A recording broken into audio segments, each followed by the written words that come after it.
돈 좀 만진다고 우리 앞에서 유세 떨지 마라.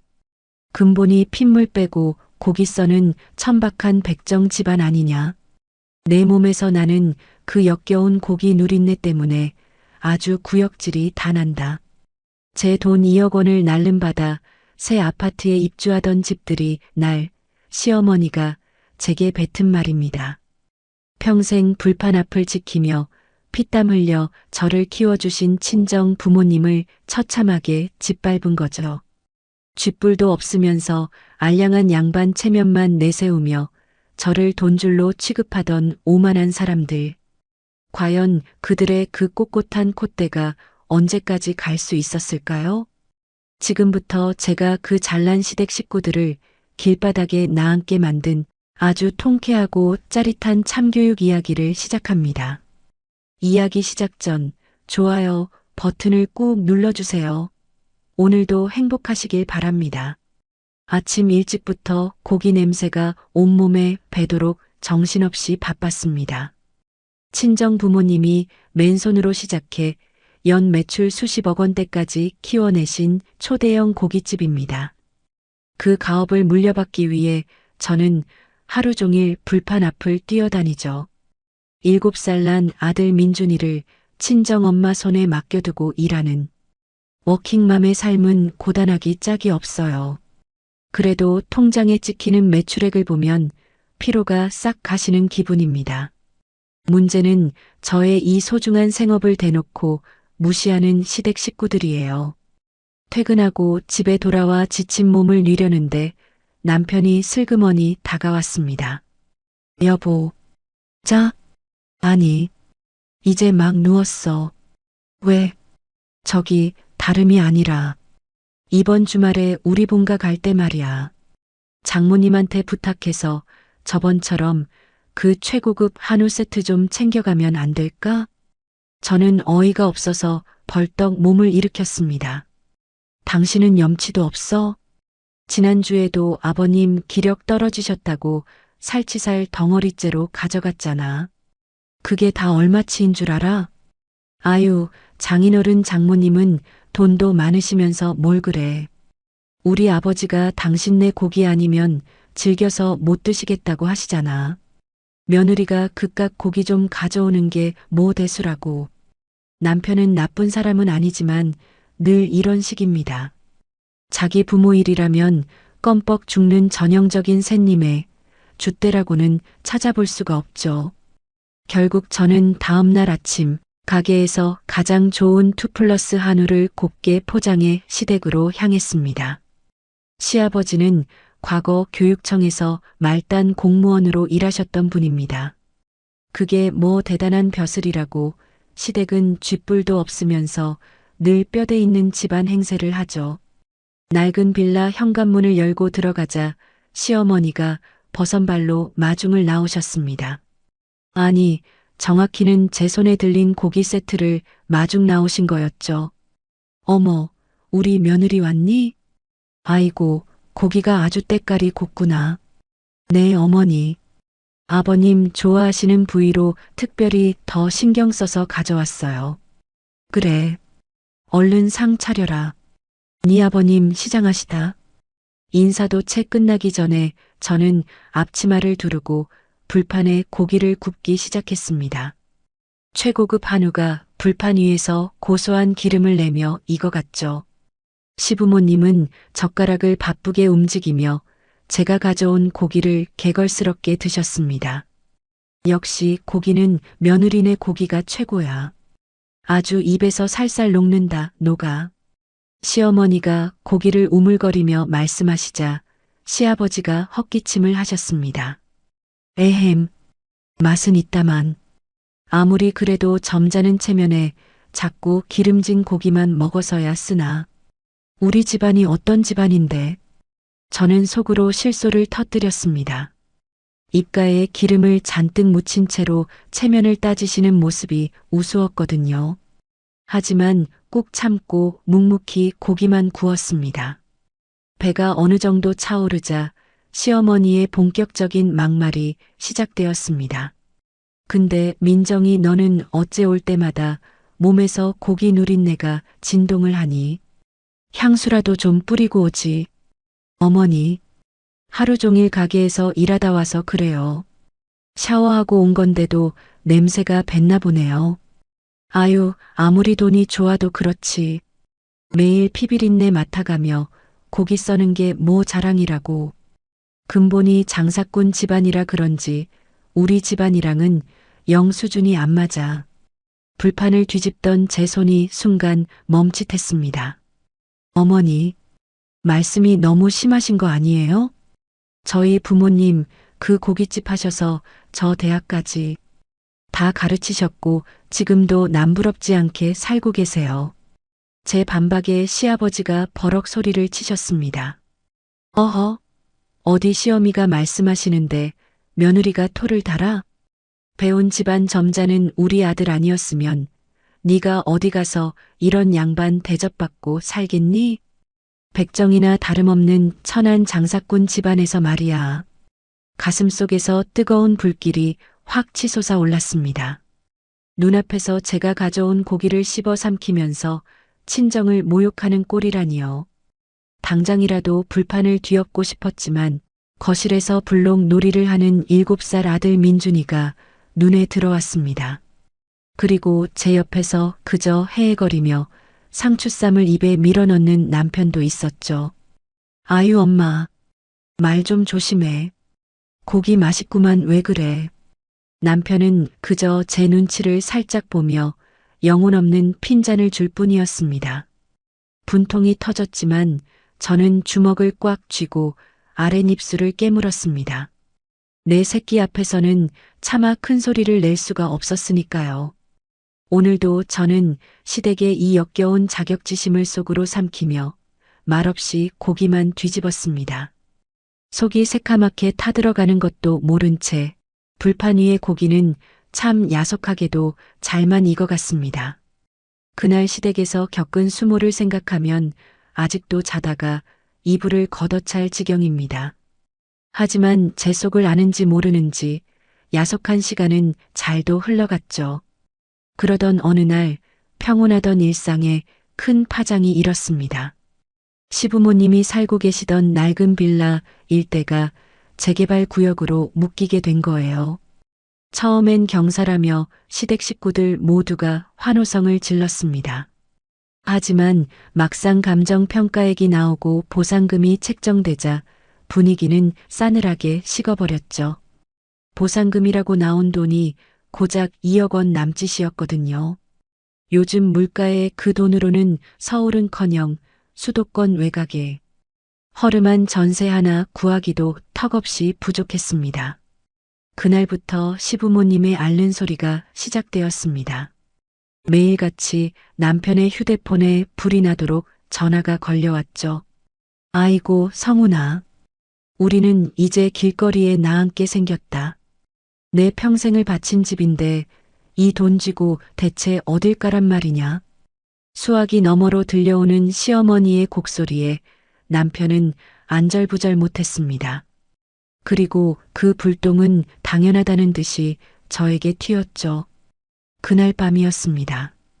퇴근 후 화장대 앞에서 스킨을 바르고 있는데 남편이 제 등 뒤로 찰싹 달라붙었습니다. 그러더니 평소엔 하지도 않던 어깨 안마를 주물럭주물럭 시작하는 게 아니겠어요? 여보, 오늘 하루도 고기 써느라 고생 많았지? 어깨가 아주 돌덩이네. 저는 거울 너머로 남편을 흘겨보며 차갑게 대꾸했습니다. 됐어. 갑자기 안 하던 짓을 하고 그래. 무슨 할 말 있어? 남편은 멋쩍게 웃더니 본색을 드러냈습니다. 아니, 다른 게 아니고 우리 부모님 말이야. 보상금 받은 걸로는 도저히 갈 데가 없으시다네. 그래서 나보고 어쩌라고. 여보, 당신도 알잖아. 우리 연애할 때 당신 한참 취준생이다가 결혼할 때 딱 취업했었지. 그때 우리 모아둔 돈 하나도 없어서 당장 쩔쩔맬 때 장인어른 장모님이 통 크게 이 아파트 사주셨잖아. 그 말에 저는 기가 막혀서 들고 있던 스킨병을 탁 내려놓았습니다. 그걸 알면 당신이 나한테 더 잘해야지. 친정에서 아파트까지 해줘서 당신 이렇게 편하게 살고 있는 거잖아. 내 말이 그 말이야. 장인어른 장모님은 건물주에 돈도 많으시고 우리 집까지 턱턱 사주실 정도 재력이 되시잖아. 그러니까 우리 부모님 불쌍한데 이번에 집 구하는 것 좀 보태주시면 안 될까? 저는 제 귀를 의심했습니다. 뭐? 지금 우리 친정 돈으로 시댁 아파트를 사드리자는 거야?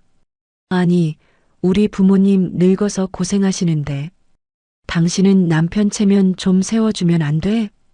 당신도 돈 많이 벌잖아. 우리 부모님 길바닥에 나앉게 생겼다는데 어떻게 그렇게 매정해? 역겨운 알랑방구에 이어 적반하장으로 나오는 남편의 태도에 헛웃음이 났습니다. 친정을 그토록 무시하면서 정작 아쉬울 때는 염치 없이 손을 벌리는 꼴이라니요. 당장이라도 소리를 지르고 싶었지만 저는 심호흡을 하며 냉정하게 머리를 굴렸습니다. 솔직히 짜증은 났지만 그렇다고 늙은 시부모를 진짜 길바닥에 나앉게 내버려 둘 수는 없는 노릇이었으니까요. 게다가 이참에 콧대 높은 시댁의 길을 확실히 꺾어놓을 좋은 기회라는 생각도 들었습니다. 좋아. 시댁 보상금 2억에 내가 2억 보태줄게. 그 돈이면 근처에 깔끔한 새 아파트 하나 들어갈 수 있잖아. 제 입에서 허락이 떨어지자 남편은 입이 귀에 걸려 소리를 질렀습니다. 진짜? 여보, 역시 당신밖에 없어. 당신 진짜 대인배다. 남편이 저를 와락 끌어안으려 할 때 저는 차갑게 남편의 가슴을 밀어냈습니다. 대신 조건이 있어. 새로 들어갈 그 아파트, 명의는 무조건 이민정 내 이름으로 할 거야. 뭐? 당신 명의로? 아니, 보상금은 우리 부모님 돈인데 왜 명의를 당신 이름으로 해? 잘 들어. 내가 보태는 2억, 그거 다 우리 친정 부모님이 열심히 일해서 버신 돈이야. 당연히 우리 부모님이 버신 돈인데 그냥 주는 게 말이 돼? 그리고 이거 잘못 들어가면 증여세니 뭐니 세금 문제도 복잡해져. 그래도 명의를 며느리 이름으로 하는 건 좀. 그리고 나중에 시부모님 돌아가시면 아주버님이나 얄미운 시누이들이 그 아파트 자기들 몫이라고 유산 노리고 덤벼들 것 뻔하잖아. 내 돈 2억이 들어갔는데 내가 왜 그런 위험을 감수해? 내 이름으로 명의 안 해줄 거면 이 얘기 없던 걸로 해. 남편은 꿀먹은 벙어리가 되어 눈만 껌뻑거렸습니다. 현실적이고 완벽한 제 논리에 반박할 말이 없었던 거죠. 다음 날 남편은 쪼르르 달려가 시부모님께 제 제안을 전했습니다. 며느리 명의라는 말에 처음엔 펄쩍 뛰셨다더군요. 하지만 번듯한 새 아파트에 살 수 있다는 유혹 앞에서는 양반 체면도 알량한 자존심도 소용이 없었습니다. 그래, 까짓것 며느리 이름으로 해둬라. 어차피 우리 아들 밥 해주고 사는 며느리인데 그게 다 우리 집안 재산 아니겠니? 시어머니는 그렇게 말도 안 되는 억지를 부리며 넙죽 동의하셨습니다. 그렇게 시부모님은 제 돈으로 산 번듯한 새 아파트에 입주할 꿈에 부풀어 신나게 이삿짐을 싸기 시작했습니다. 드디어 시부모님이 그토록 고대하시던 새 아파트 집들이 날이 밝았습니다. 번듯하게 지어진 신축 아파트 거실에 들어서자 시댁 식구들의 얼굴에는 전에 없던 웃음꽃이 활짝 피어 있었죠. 저는 오늘도 친정 고깃집에서 챙겨온 최고급 꽃등심과 살치살을 한가득 꺼내 상을 차렸습니다. 그때부터 평소 얄밉기로 소문난 시누이가 거실과 방을 쏘다니며 호들갑을 떨기 시작했습니다. 어머머, 집이 진짜 넓고 너무 좋다. 엄마, 나 주말마다 여기 와서 자고 가도 되지? 나 저기 창문 제일 큰 방 쓸게. 시누이의 염치 없는 소리에 기가 찼지만 오늘은 좋은 날이니 꼭 참기로 했습니다. 아가씨, 그 방은 아버님 서재 겸 옷방으로 쓰시기로 했어요. 아유, 새언니도 참. 가족끼리 빈방 좀 나눴으면 어때서 그래요? 우리 오빠가 뼈 빠지게 번 돈으로 이런 좋은 아파트에 부모님 모신 건데 나도 지분이 있는 거나 마찬가지죠. 저는 말문이 턱 막히고 말았습니다. 이 아파트를 사는데 남편이 보탠 돈은 단돈 10원도 없었으니까요. 어이가 없어서 곁에 있는 남편을 쳐다보았지만 남편은 그저 해벌쭉 웃으며 제 시선을 피할 뿐이었습니다. 여보, 당신 동생한테 똑바로 말 안 해? 이 집 명예 누구 건지 벌써 잊었어? 제가 작은 목소리로 쏘아붙이자 남편이 슬그머니 제 팔을 잡았습니다. 아유, 쉿.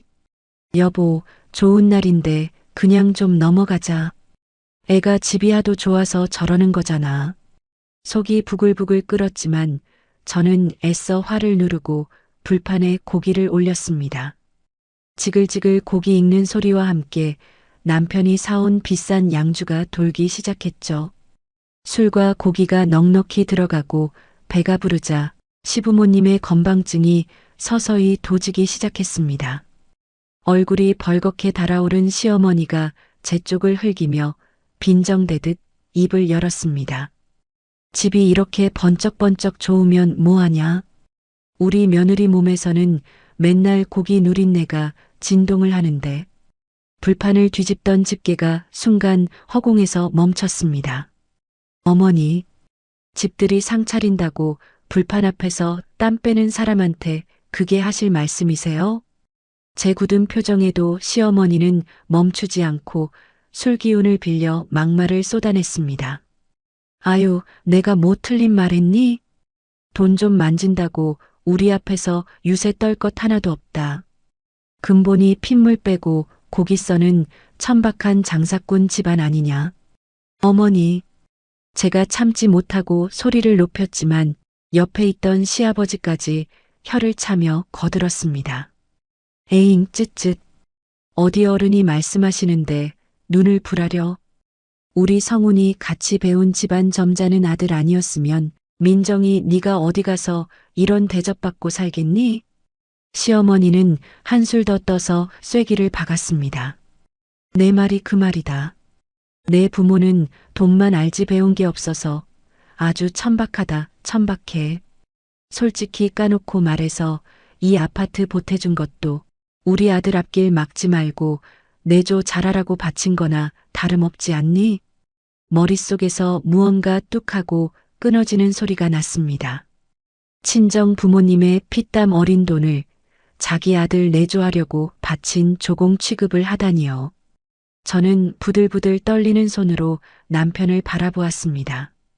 친정이 이토록 모욕을 당하고 있는데 남편이라는 작자는 도대체 뭘 하고 있는 걸까요? 남편은 술에 잔뜩 취해 눈이 반쯤 풀린 채로 실실 웃고만 있었습니다. 아유, 엄마. 말 조심해. 민정이 화내잖아. 헤헤, 고기 탄다. 여보, 고기 좀 빨리 뒤집어봐. 말리기는커녕 제 속을 갈기갈기 찢어놓는 핀트 나간 소리만. 짓거리는 남편의 모습에 저는 헛웃음을 터뜨리고 말았습니다. 이제 더 이상은 참을 수도 참을 이유도 없었습니다. 챙그랑. 저는 들고 있던 스텐 집게를 불판 옆으로 거칠게 집어 던졌습니다. 갑작스러운 쇳소리에 거실엔 일순간 정적이 흘렀죠. 해벌쭉 웃고 있던 남편도 고기를 씹던 시부모님도 놀란 눈으로 저를 쳐다보았습니다. 어머 얘, 너 지금 어른들 앞에서 뭐 하는 짓이니? 시어머니가 눈을 동그랗게 뜨고 소리쳤지만 저는 눈 하나 깜짝하지 않았습니다. 오히려 아주 차갑고 단호한 목소리로 입을 열었죠. 천박한 집안 돈으로 산 아파트니까 뼈대 있는 양반들은 당장 나가주셔야겠네요. 뭐라고? 제 말이 안 들리세요? 이 아파트, 제 돈 2억 들어가서 제 명의로 된 제 집이라고요. 천박한 장사꾼 집안 돈으로 구한 집에서 고귀하신 분들이 어떻게 사시겠어요? 당장 나가세요. 시아버지가 상을 쾅 내리치며 벌떡 일어났습니다. 네가 드디어 미쳤구나. 어디 감히 시부모한테 나가라 마라 폐악질이냐. 폐악질은 아버님, 어머님이 먼저 하셨잖아요. 남의 부모 피땀 흘려번 돈은 조공 취급하면서 그 돈으로 산 새 아파트는 참 탐나시던가요? 상황 파악을 못한 신우이가 삿대질을 하며 끼어들었습니다. 새언니, 우리 부모님 보상금도 2억이나 들어갔거든요. 어디서 갑질이에요? 그 잘난 보상금 2억 당장 내일 아침에 통장으로 싸드릴 테니까 짐 싸서 나가라고요. 당신들 돈 안 받으면 그만이야. 저는 곧장 안방으로 들어가 아까 시부모님이 대충 풀어두었던 이삿짐 가방을 거실로 끌고 나왔습니다. 그러고는 현관문을 활짝 열어젖혔죠. 여보, 당신 지금 진짜 제정신이야? 우리 부모님한테 이게 무슨 짓이야? 남편이 허둥지둥 달려와 제 팔목을 잡았지만 저는 남편의 손을 매몰차게 뿌리쳤습니다. 내 몸에 손대지 마. 그리고 당신 부모님 모시고 당장 내 집에서 꺼져. 아니 여보, 부모님이 술 좀 드시고 실수하신 거 가지고 늙은 노인네들을 어디로 내쫓으라는 거야. 안 나가? 안 나가면 당장 경찰에 주거침입이랑 퇴거 불응으로 신고할 테니까 알아서 해. 저는 주머니에서 휴대폰을 꺼내 112를 누르는 신용을 했습니다. 평소 제가 한번 마음먹은 일은 절대 굽히지 않는 똑 부러진 성격이라는 걸 시댁 식구들도 잘 알고 있었죠. 경찰이라는 단어가 나오자 시부모님의 얼굴이 하얗게 질렸습니다. 결국 씩씩대는 시아버지와 아이고 내 팔자야 곡소리를 내는 시어머니를 남편이 방강제로 밖으로 밀어냈습니다. 신우이도 제 기세에 눌려 슬금슬금 현관 밖으로 나갔죠. 식구들이 모두 복도로 나가자마자 저는 시부모님의 짐가방을 밖으로 휙 던져버리고 쾅 현관문을 닫았습니다. 그리고 한치의 망설임도 없이 도어락 비밀번호를 바꿔버렸죠. 삐비빅 삐릭. 비밀번호가 변경되었다는 경쾌한 기계음이 울리자마자 밖에서 문을 쾅쾅 두드리는 소리가 들려왔습니다. 민정이 너 당장 문 안 열어? 어디 감히 시부모를 문 좀 박대해. 여보, 문 좀 열어봐. 말을 해도 집안에서 해야 할 거 아니야. 저는 굳게 닫힌 현관문을 향해 아주 크고 또렷하게 선언했습니다. 당신 곧 법원에서 봐. 당장 이혼해. 그리고 양육권은 무조건 내가 가질 테니까. 그리고 넌 잘난 니네 엄마 아빠랑 평생 살아. 그 말을 끝으로 저는 거실 불을 탁 꺼버렸습니다. 더 이상 문 밖에서 들려오는 아우성 따위는 제 알바가 아니었습니다. 거실 불을 끄고 현관문 앞에 가만히 서서 귀를 기울였습니다. 문 밖에서는 한동안 씩씩대는 숨소리와 발을 구르는 소리가 들려왔죠. 아이고, 내 팔자야. 내가 며느리한테 쫓겨나다니. 시어머니의 곡소리가 복도에 쩌렁쩌렁 울렸지만 저는 눈 하나 깜짝하지 않았습니다. 오히려 이 넓은 새 아파트에서 시부모님을 쭉 모시고 살 생각으로 큰맘 먹고 합가까지 속으로 생각했던 제 자신이 원망스러울 뿐이었죠. 친정 부모님 돈까지 끌어다가 시어머니를 모시고 살려고 했던 제 선의가 이렇게 무참히 짓밟힐 줄은 몰랐거든요. 얼마 지나지 않아 밖은 조용해졌습니다. 베란다 창문 너머로 내려다보니 그 잘난 뼈대 있는 집안 식구들이 이삿짐 가방을 질질 끌고 아파트 단지를 빠져나가고 있더군요. 그 뒷모습을 보며 저는 10년 묵은 체증이 싹 내려가는 기분을 느꼈습니다. 다음 날 아침 저는 평소보다 훨씬 가뿐한 몸으로 눈을 떴습니다. 새근새근 잠든 민준이의 이마에 뽀뽀를 해주고는 거실로 나와 소파에 앉았죠.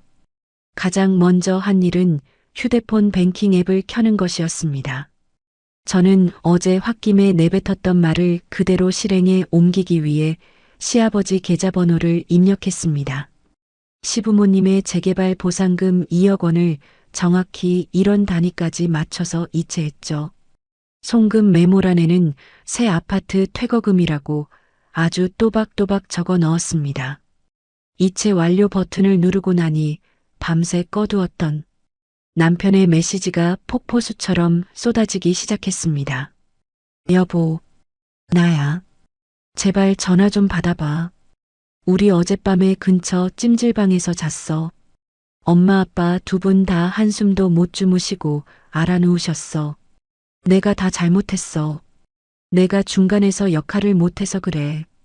그러니까 제발 문 좀 열어줘. 화면을 가득 채운 남편의 구질구질한 변명들을 보며 저는 차가운 코웃음을 쳤습니다. 친정이 그렇게 모욕당할 때는 해벌쭉 웃으며 방관하더니 찜질방 바닥에서 하룻밤 자고 나니 이제야 정신이 드는 모양이었습니다. 저는 남편의 문자에 짧고 단호하게 답장을 보냈습니다. 아버님 통장 확인해. 당신들 보상금 2억, 원금 그대로 입금했으니까. 1분이 채 지나기도 전에 남편에게서 다시 다급한 답장이 날아왔습니다. 여보, 진짜 왜 이래? 이 돈 돌려주면 우리 부모님은 당장 어디 가서 살아? 요즘 2억으로 서울에서 방 한 칸도 못 구하는 거 알잖아. 그 돈으로 집을 구하든 길바닥에 나앉든 이제 내가 알 바 아니야. 그리고 당신 남은 짐은 퀵으로 보낼 테니까 받을 주소나 똑바로 찍어. 민정아 제발. 우리 민준이 생각해서라도 이러면 안 되잖아. 내가 지금 당장 무릎 꿇고 빌게. 내 아들 입에 올리지 마. 당신 짐이랑 같이 이혼 서류도 보낼 테니까 도장 찍어서 법원으로 와. 자리에서 일어난 저는 콧노래를 흥얼거리며 평소처럼 출근 준비를 시작했습니다. 어제까지만 해도 고기 누린내가 난다며 멸시받았던 그 냄새가 오늘은 제 삶을 당당하게 지켜주는 훈장처럼 느껴졌습니다. 양반 행세하며 떵떵거리던 시댁 식구들이 찜질방 바닥에 앉아 미역국으로 끼니를 때울 생각을 하니 절로 웃음이 새어나왔습니다. 아주 상쾌하고 통쾌한 완벽한 아침이었습니다. 출근해서 정신없이 고기를 썰고 서빙을 하다 보니 어느새 점심시간이 훌쩍 지났습니다. 가게에는 여전히 숯불 피우는 냄새와 고기 굽는 냄새가 가득했죠. 평소 같으면 이 냄새가 그저 돈 버는 냄새려니 하고 넘겼겠지만 오늘은 달랐어요. 시어머니가 제게 천박한 고기 누린내가 난다며 조롱했던 그 목소리가 귓가를 맴돌았거든요. 오히려 그럴수록 저는 보란듯이 앞치마를 꽉 묶고 더 열심히 불판을 닦았습니다. 그런데 한창 홀을 정리하고 있을 때 가게 입구 쪽이 소란스러워졌습니다. 저기요, 영업 방해하시면 안 됩니다. 종업원의 다급한 목소리에 고개를 돌려보니 웬 꾀죄죄한 남자가 입구에서 막무가내로 밀고 들어오고 있더라고요. 자세히 보니 다름 아닌 제 남편이었습니다. 어젯밤 찜질방에서 한숨도 못 잔 건지 헝클어진 머리에 구겨진 와이셔츠 차림으로 허겁지겁 저를 찾고 있었죠. 남편과 눈이 마주치자마자 그는 남의 시선도 아랑곳하지 않고 제 앞치마 자락을 붙잡으며 바닥에 털썩 무릎을 꿇었습니다. 여보, 민정아, 내가 잘못했어. 점심 식사를 하던 손님들의 시선이 일제히 저희 쪽으로 쏠렸지만 남편은 체면이고 뭐고 다 내던진 사람처럼 눈물 콧물을 쏟아냈습니다. 저는 기가 막혀서 들고 있던 행주를 바닥에 내동댕이 쳤습니다. 당신 지금 여기서 뭐 하는 짓이야? 당장 안 일어나? 안 일어나? 당신이 용서해 줄 때까지 나 여기서 한 발짝도 안 움직일 거야. 여보, 내가 미쳤었어. 우리 부모님이 늙어서 노망이 났나 봐. 저는 남편의 팔을 거칠게 뿌리치며 차갑게 쏘아붙였습니다. 노망? 이제 와서 노망이라고 핑계대면 다야? 우리 집안 보고 천박한 백정 집안이라며. 근본 없는 장사꾼이라며. 근데 양반 가문 귀한 아들이 왜 그 천박한 고깃집 바닥에 무릎을 꿇고 있어? 여보, 제발. 엄마가 술에 취해서 헛소리 하신 거잖아. 내가 그때 말렸어야 했는데 나도 술이 많이 돼서 상황 파악을 못했어. 당신이 한 번만 넓은 마음으로 용서해주면 안 될까? 용서? 당신 부모님이 나한테 한 모욕, 우리 부모님 피눈물 나게 번 돈 조공 취급한 거, 그게 한 번 빌어서 용서가 될 일이라고 생각해? 당신도 똑같아. 옆에서 희죽거리면서 동조했잖아. 남편은 제 바짓가랑이를 부여잡고 더욱 처절하게 매달렸습니다. 여보, 정말 미안해. 어머니, 아버지 두 분 다 찜질방에서 후회하고 계셔. 당신이 우리 부모님 내쫓으면 진짜 다 같이 한강 가야 해. 한강을 가든 찜질방에서 평생을 살든 내 알 바 아니라고 했지. 이 아파트, 우리 부모님 돈으로 내 명의로 산 내 집이야. 당신 부모님 돈 2억은 깔끔하게 원금 그대로 돌려줬잖아. 그럼 된 거 아니야? 마침 주방에서 고기를 손질하시던 친정아버지와 카운터에 계시던 친정어머니가 소란을 듣고 달려오셨습니다. 사위가 바닥에 무릎을 꿇고 엉엉 울고 있으니 두 분 다 놀라실 수밖에 없었죠. 아니, 김서방, 이게 대체 무슨 일인가? 왜 바닥에 무릎을 꿇고 있어? 친정아버지가 놀라서 남편을 일으켜 세우려 하셨지만 저는 단호하게 아버지를 말렸습니다. 아빠, 가만둬. 일어날 자격도 없는 인간이니까. 남편은 친정아버지를 보자마자 아예 바닥에 이마를 찌우며 통곡을 하기 시작했습니다. 장인어른, 장모님, 제가 죽일 놈입니다. 제가 민정이 얼굴을 못 들게 만들었습니다. 제발 민정이 마음 좀 돌려주십시오. 친정어머니가 당황한 얼굴로 제 팔을 잡았습니다. 민정아, 대체 어제 집들이에서 무슨 일이 있었길래 애가 이러니? 우선 뒷방으로 데리고 들어가서 얘기해라. 손님들 다 보잖아. 저는 입술을 꽉 깨물었습니다. 부모님께 그 수모를 겪은 이야기를 전해드리면 두 분 마음이 얼마나 찢어지실지 생각하니 억장이 무너졌거든요. 하지만 언제까지 숨길 수만은 없는 노릇이었습니다. 저는 남편의 멱살을 쥐다시피 해서 식당 구석의 직원용 휴게실로 끌고 들어갔습니다. 문을 쾅 닫고 돌아서자 부모님도 걱정스러운 얼굴로 따라 들어오셨습니다. 김서방, 대체 무슨 잘못을 했길래 사색이 돼서 쫓아온 거야? 우리 딸이 왜 저렇게 화가 났어? 친정어머니의 물음에 남편은 차마 입을 떼지 못하고 고개만 푹 숙였습니다. 그 비겁한 모습에 저는 참았던 분노를 빵 터뜨리고 말았죠. 엄마, 아빠, 이 인간이 어제 집들이에서 나한테, 아니, 우리 가족한테 뭐라고 한 줄 알아? 어머님, 아버님이 우리 집안 보고 피냄새 맡고 고기 써는 천박한 장사꾼 집안이래.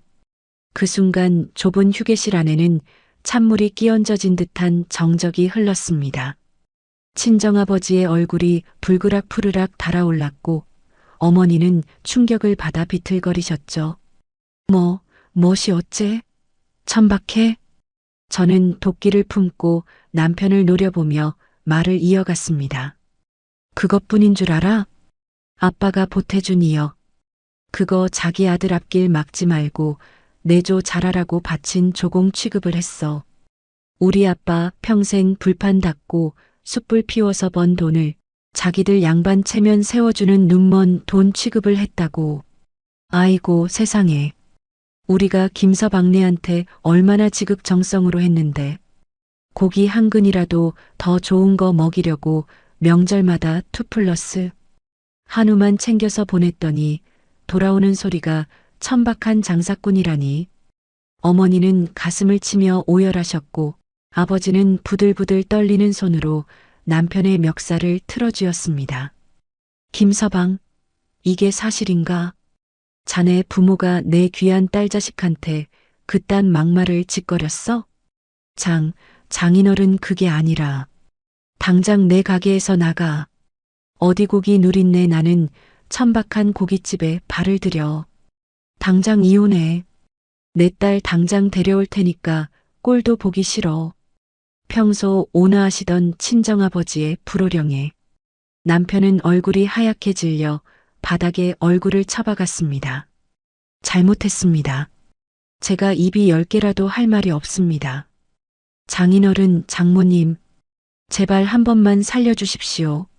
눈물 콧물 범벅이 되어 비비는 남편의 꼴이 처량하기 그지없었지만 제 마음은 조금도 흔들리지 않았습니다. 여보, 이혼 서류 보낸다는 말은 제발 걷어줘. 우리 민준이를 봐서라도 이러면 안 되잖아. 애를 아빠 없는 자식으로 키울 생각이야? 이제 와서 애 핑계를 대? 민준이가 그 자리에 있었는데도 나한테 고기 누린내 난다고 막말하던 게 당신 부모야. 그런 썩어 빠진 환경에서 우리 아들 키울 바엔 차라리 아빠 없는 자식으로 키우는 게 100번 낫지.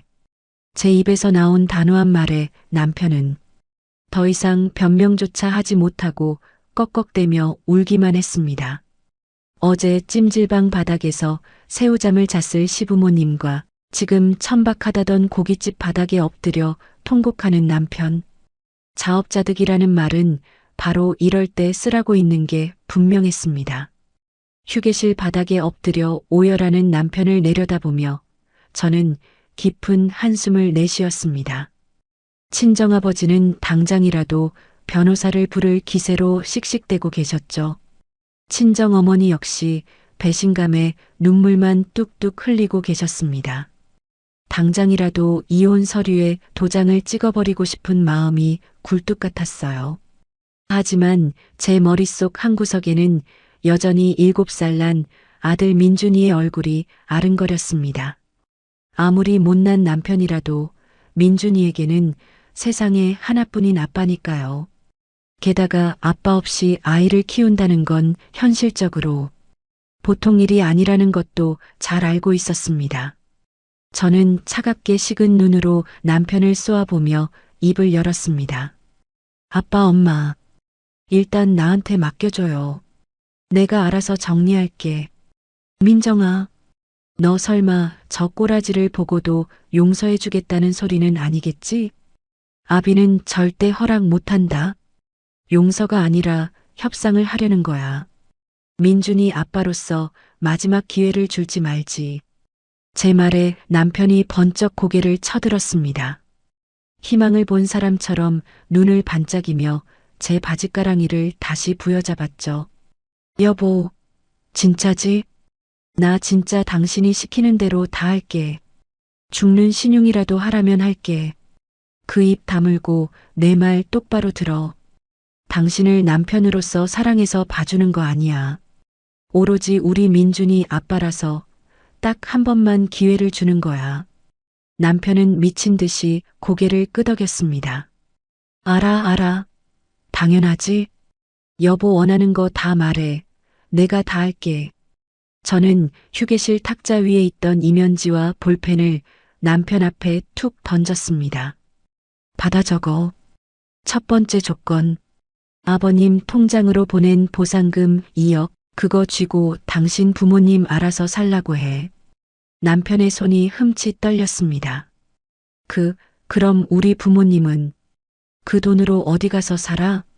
서울은 고사하고 수도권 낡은 빌라 곰팡이 피는 방이나 겨우 구할 텐데. 그게 나랑 무슨 상관이야?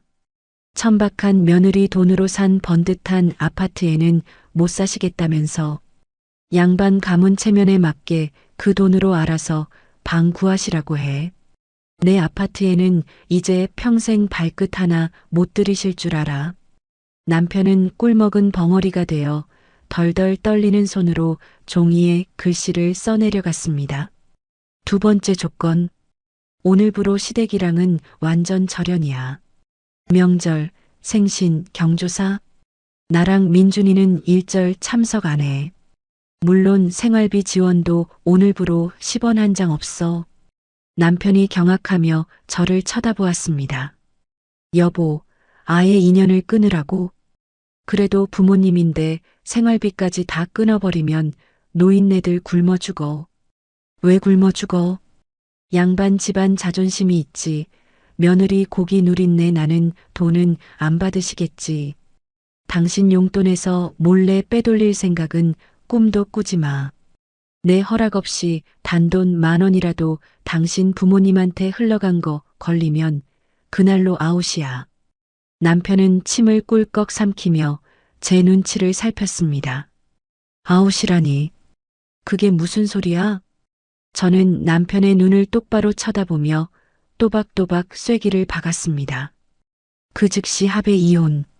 양육권은 내가 가져가고 당신은 위자료 한 푼 없이 맨몸으로 쫓겨나는 거야. 전 재산 포기하겠다는 내용까지 다 적어. 지금 쓰는 이 각서 당장 내일 변호사 사무실 가서 공증받을 거니까. 결국 남편은 덜덜 떨리는 손으로 각서 끝에 자기 이름 석자를 적고 꼭 지장을 찍었습니다. 도장 찍었어. 여보, 나 진짜 명심할게. 당신이랑 민준이한테 평생 엎드려 살게. 명심해. 이게 당신 인생의 마지막 동아줄이니까. 한 번만 더 내 뒤통수 치면 그날로 당신 인생은 끝이야. 친정 부모님은 여전히 못마땅한 표정이셨지만 단호한 제 결정에 더는 반대하지 않으셨습니다. 남편이 눈물 자국으로 엉망이 된 각서를 두 손으로 공손히 바치더군요. 저는 그 종이를 낚아채듯 빼앗아 앞치마 주머니에 쑤셔 넣었습니다. 당장 가서 씻고 출근이나 해. 여기서 궁상 떨고 앉아있지 말고. 남편은 연신 고개를 조아리며 도망치듯 식당 뒷문으로 빠져나갔습니다. 그 뒷모습을 보며 저는 묘한 안도감과 통쾌함을 동시에 느꼈습니다. 이제 저 인간은 평생 제 소나기에서 쥐 죽은 듯 눈치만 보며 살게 될 테니까요. 그날 이후 저희 집의 풍경은 180도 달라졌습니다.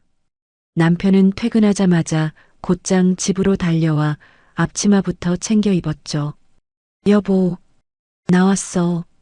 오늘 저녁은 내가 김치찌개 맛있게 끓여 놓을게. 당신은 소파에서 좀 쉬어. 예전 같으면 소파에 누워 리모컨이나 튕기던 인간이 이제는 제 눈치만 보며 집안일을 도맡아 하고 있습니다. 혹시라도 제 심기를 건드려 공증받은 각서가 법적 효력을 발휘할까봐 전전긍긍하는 꼴이 아주 볼만했죠. 그렇게 일주일쯤 지났을 무렵이었습니다. 저녁 식사를 마치고 거실에서 민준이와 과일을 먹고 있는데 남편의 휴대폰이 요란하게 울리기 시작했어요. 화면에 뜬 발신자는 어머니였습니다. 남편은 쏘스라치게 놀라며 제 눈치를 살피더니 얼른 통화 거절 버튼을 누르더군요. 왜 안 받아? 당신 부모님 무슨 큰일이라도 나신 거 아니야?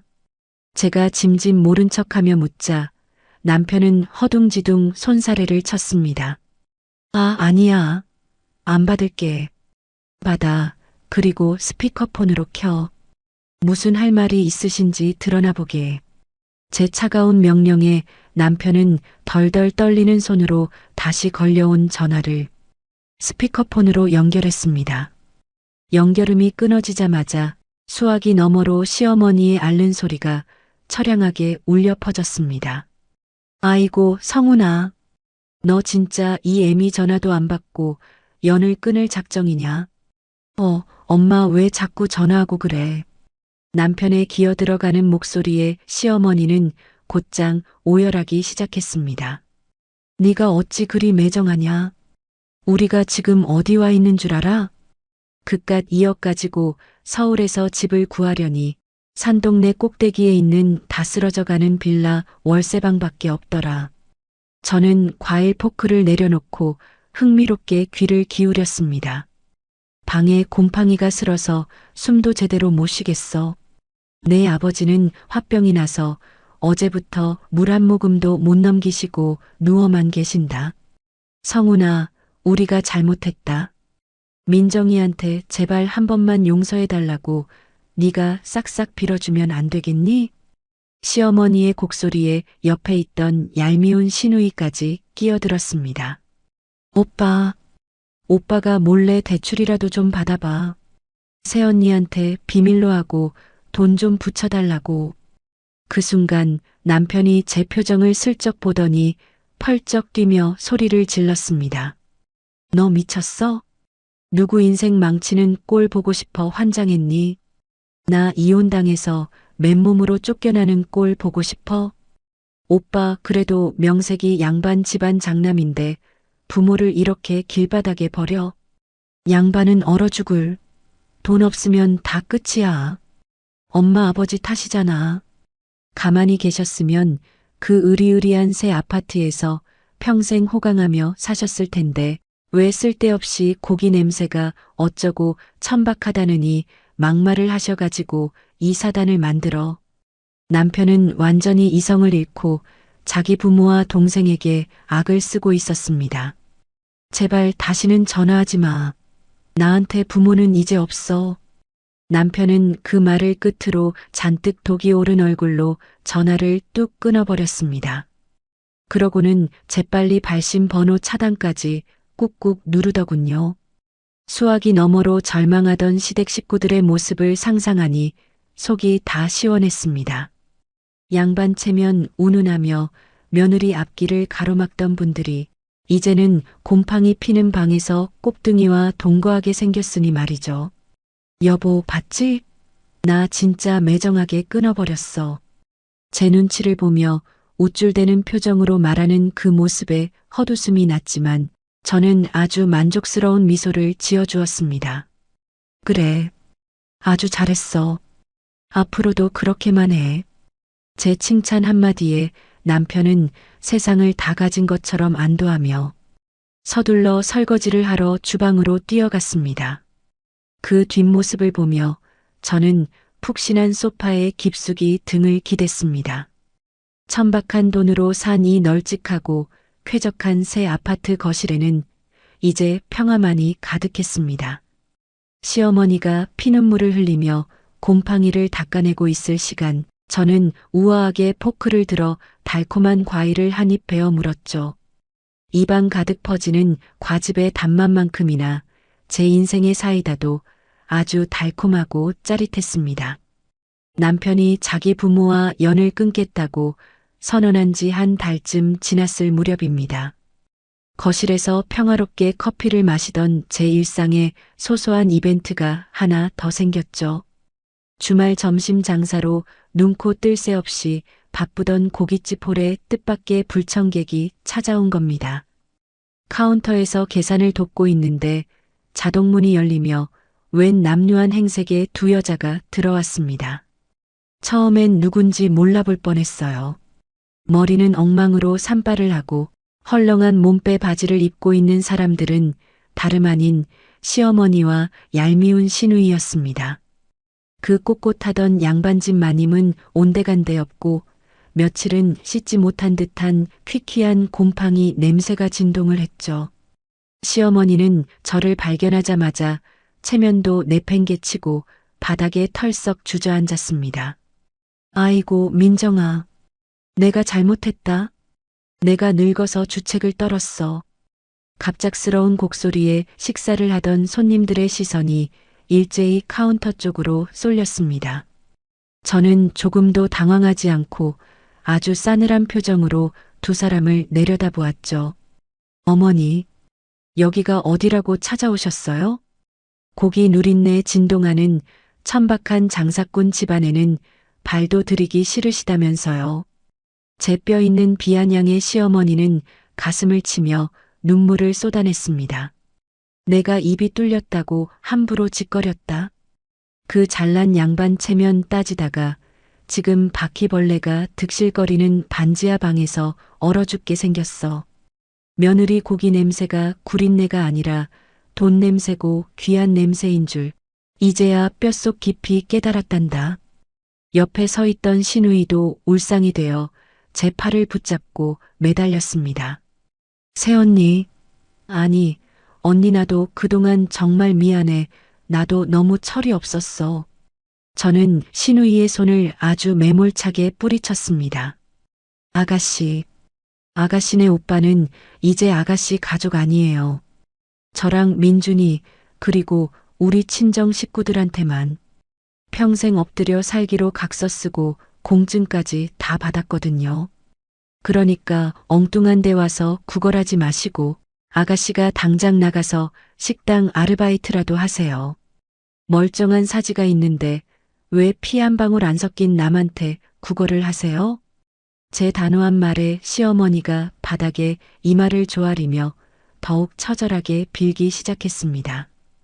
민정아, 제발. 내 아버지는 지금 화병이 나서 시름시름 앓아누우셨다. 우리가 그 보상금 2억 원 받은 거 사기당해서 남은 돈이 한 푼도 없어. 이제 진짜 길바닥에 나앉게 생겼단 말이다. 순간 저는 제 귀를 의심했습니다. 사기요? 제가 원금 그대로 돌려드린 그 돈을 홀라당 날려먹으셨다고요? 시누이가 훌쩍거리며 자초지종을 털어놓았습니다. 엄마가 돈 조금이라도 불려보겠다고 이상한 기획 부동산에 돈을 넣었는데 그게 다 사기였대요. 그래서 지금 바퀴벌레 나오는 반지하 월세방 보증금 빼고는 10원 한 장 남은 게 없어요. 정말 기가 막혀서 헛웃음조차 나오지 않았습니다. 며느리 돈으로 새 아파트 들어가 살 복을 스스로 걷어차더니 이제는 제 몫으로 남겨준 돈마저 허공에 날려버리다니요. 어머니, 그래서요? 돈 날려먹었으니 저보고 그 벌레 나오는 방에서 구출해 달라고요? 염치라는 게 있으면 여길 찾아오시면 안 되죠. 며느리 몸에서 나는 누린내 때문에 밥도 못 드시겠다던 분들이 어디 그 귀하신 몸으로 제 가게 바닥에 엎드려 계세요? 당장 일어나서 나가세요. 소금 뿌리기 전에요. 시어머니는 제 바지가랑이를 기어코 다시 잡고 늘어졌습니다. 민정아, 이 애미가 이렇게 빈다. 네가 산 그 새 아파트, 현관문 옆에 조그만 창고 방이라도 좋으니 제발 우리 좀 걷어다오. 아니면 이 식당에서 평생 불판 닦고 설거지라도 하면서 빚을 갚으마. 제발 그 끔찍한 지옥 같은 방에서는 꺼내다오. 마침 안쪽에서 고기를 손질하시던 친정어머니가 소란을 듣고 나오셨습니다. 사돈의 몰골을 본 친정어머니는 기가 찬 듯 혀를 끌듯 차셨죠. 아니, 이게 누구신가? 뼈대 있는 양반 가문 안사돈 어른 아니십니까? 어쩌다 이렇게 고기 핏물 빼는 천박한 식당 바닥에 엎드려 계신답니까? 친정어머니의 차가운 비수 같은 말에 시어머니는 얼굴을 들지 못하고 어깨만 들썩였습니다. 사돈어른, 제가 죽일년입니다. 제가 미쳐서 귀한 며느리 귀한 줄 모르고 망발을 짓거렸습니다. 제발 저 좀 살려주십시오. 친정어머니는 눈길조차 주지 않고 단호하게 선을 그으셨습니다. 어디서 함부로 사돈어른이라고 부르십니까? 우리는 이미 그쪽 집안이랑 연 끊은 지 오래입니다. 영업 방해로 경찰 부르기 전에 당장 나가세요. 저는 직원을 불러서 두 사람을 당장 밖으로 끌어내라고 지시했습니다. 민정아, 새언니 한 번만. 직원들의 거친 손에 이끌려가게 밖으로 쫓겨나면서도 두 사람은 끝까지 미련을 버리지 못하고 발버둥을 쳤습니다. 결국 유리문 밖으로 내동댕이 쳐진 시어머니는 식당 앞 차가운 시멘트 바닥에 주저앉아 엉엉 소리 내어 울었죠. 그때 그냥 주는 고기나 조용히 얻어먹을 걸. 그 좋은 새 아파트에서 편하게 살 수 있었는데 내가 내 무덤을 팠구나. 시어머니의 뒤늦은 피눈물 섞인 통곡 소리가 유리문 너머로 희미하게 들려왔습니다. 저는 그 모습을 아주 무표정하게 바라보다가 매몰차게 뒤돌아섰습니다. 상황이 정리되고 나서 저는 앞치마 주머니에서 휴대폰을 꺼내 남편에게 전화를 걸었습니다. 신호음이 2번 울리기도 전에 남편이 다급하게 전화를 받았죠. 여보. 나 지금 회사에서 열심히 일하고 있어. 무슨 일 있어? 저는 아주 나긋나긋한 목소리로 물었습니다. 여보, 당신 어머니랑 동생 방금 우리 가게 와서 쫓겨났는데 알고 있어? 수화기 너머로 남편이 숨을 헉 들이마시는 소리가 들렸습니다. 뭐? 거길 도대체 왜 가? 진짜야? 여보, 나 진짜 맹세하는데 나 몰랐어. 나랑은 아무 상관없는 일이야. 진짜 맹세해. 벌벌 떠는 남편의 목소리에 저는 피식 웃음을 흘렸습니다. 당신 부모님 전세 사기당해서 남은 돈도 다 날려먹고 이제 진짜 알거지 됐대. 당신이 가서 좀 걷어줘야 하는 거 아니야? 제 떠보는 말에 남편은 아주 경악을 하며 소리쳤습니다. 미쳤어? 내가 거길 왜 가? 돈까지 날려먹었으면 이제 진짜 나한테 거머리처럼 들러붙을 텐데 난 절대 안 가. 여보, 나 진짜 당신밖에 없어. 우리 가족은 당신이랑 민준이뿐이야. 나 절대 안 버릴 거지?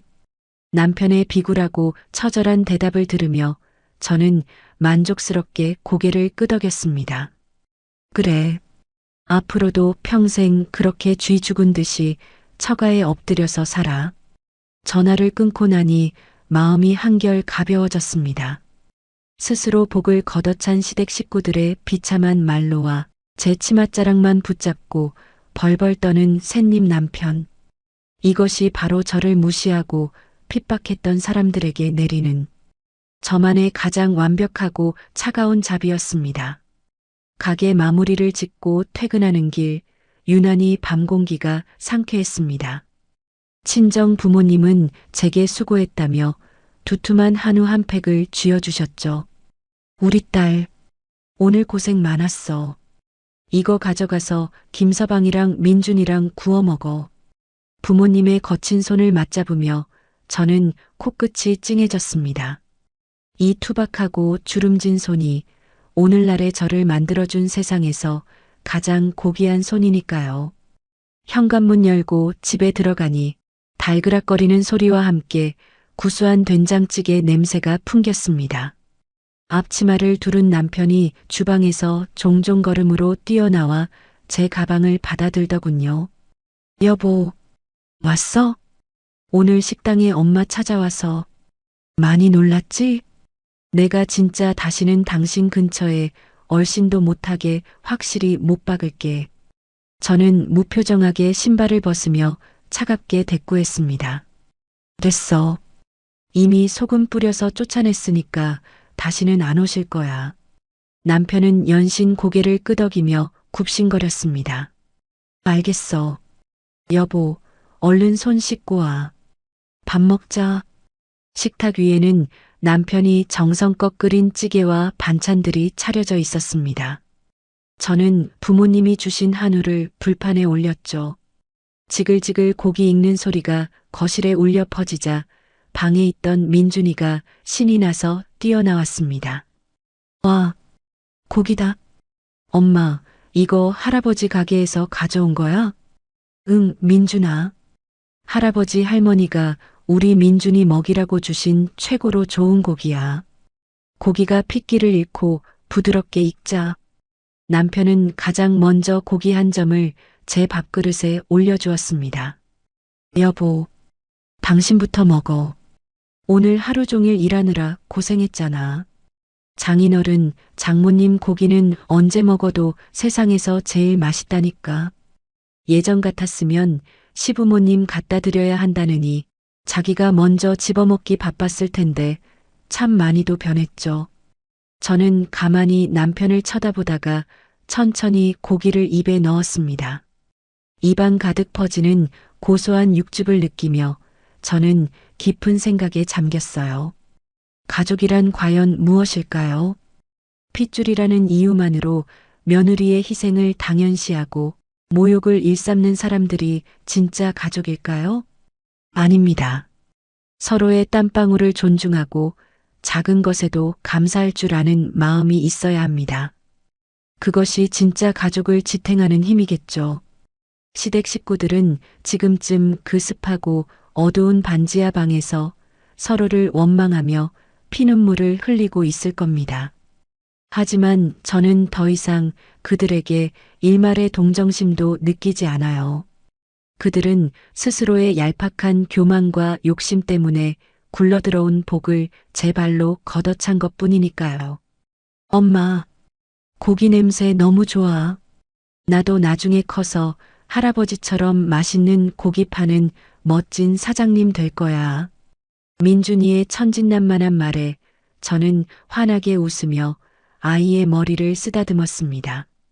그래, 우리 민준이도 커서 남한테 기대지 않고 정직하게 땀 흘려서 돈 버는 훌륭한 사람이 돼야 해. 알았지? 네. 저를 무시하고 핍박하던 사람들은 모두 죗값을 치렀습니다. 제 명의로 된 번듯하고 넓은 이 아파트에는 이제 따뜻한 온기만 남아있죠. 내 눈치만 보며 쩔쩔매는 남편과 내 곁에서 해맑게 웃고 있는 사랑하는 아들. 비로소 제 인생은 제가 원하는 대로 아주 평화롭고 완벽한 제자리를 찾았습니다. 내일도 저는 어김없이 친정 고깃집으로 출근해 앞치마를 끈끈하게 동여맬 겁니다.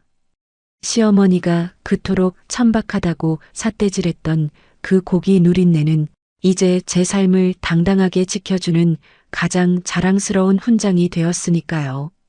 불판 위에서 노릇노릇 익어가는 2+1 한우처럼 제 앞으로의 인생도 매일매일 맛있고 달콤하게 익어갈 것입니다. 속이 뻥 뚫리는 저의 통쾌한 사이다 반격. 제 이야기는 여기서 마칩니다. 지금까지 귀 기울여 제 이야기를 들어주신 여러분, 정말 감사합니다. 모두 늘 건강하시고 행복하세요.